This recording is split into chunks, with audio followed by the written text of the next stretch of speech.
ഇന്നത്തെ റെസിപ്പി ചെറുതായിട്ടൊന്ന് മോഡിഫൈ ചെയ്ത ഉള്ളിച്ചോറാണ്. എളുപ്പത്തിൽ റെഡിയാക്കി എടുക്കാൻ പറ്റും. അപ്പോൾ അതിനാദ്യം തന്നെ ഒരു പാൻ ചൂടാക്കിയിട്ട് അതിലേക്ക് ആവശ്യത്തിന് ബട്ടർ ആഡ് ചെയ്ത് കൊടുക്കാം കേട്ടോ.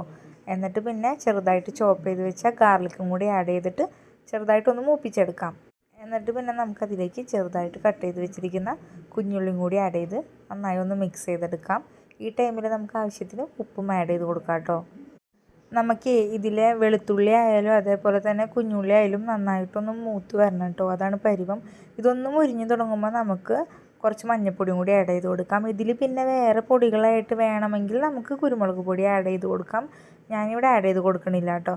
പിന്നെ നമ്മൾ അടുത്തതായിട്ട് ആഡ് ചെയ്യണത് സ്പ്രിംഗ് ഓണിയൻ്റെ ഗ്രീൻ പാർട്ട് അല്ല വൈറ്റ് പാർട്ടാണ്. അത് ആഡ് ചെയ്തിട്ട് നന്നായി ഒന്ന് മിക്സ് ചെയ്ത് കൊടുക്കാം. ലാസ്റ്റ് നമുക്ക് കുറച്ച് കറിവേപ്പിലയും കൂടി ആഡ് ചെയ്ത് കൊടുക്കാം. എല്ലാം മൊത്തത്തിലൊന്ന് മുരിഞ്ഞ് കഴിയുമ്പോൾ നമുക്ക് വേവിച്ച് ഊറ്റി വെച്ചിരിക്കുന്ന ബസുമതി റൈസ് ആഡ് ചെയ്ത് കൊടുക്കാം. ഇതിന് പകരം നമ്മുടെ സാധാ കുത്തരിച്ചോറോ ഏത് റൈസ് വേണമെങ്കിലും ആഡ് ചെയ്യാം കേട്ടോ. എന്നിട്ട് എല്ലാം കൂടി നന്നായി മിക്സ് ചെയ്ത് കൊടുക്കാം. ഞാൻ ഓൾറെഡി അരി വേവിച്ചപ്പോൾ ആവശ്യത്തിന് ഉപ്പ് ആഡ് ചെയ്ത് കൊടുത്തിട്ടുണ്ട്. ഇനി ഉപ്പ് പോരാന്ന് തോന്നുകയാണെങ്കിൽ ഈ ടൈമിൽ ആഡ് ചെയ്ത് കൊടുക്കാം.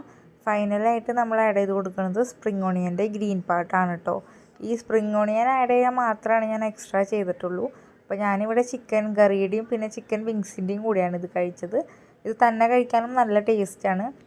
അപ്പോൾ എല്ലാവരും ഒന്ന് ട്രൈ ചെയ്ത് നോക്കൂ കേട്ടോ.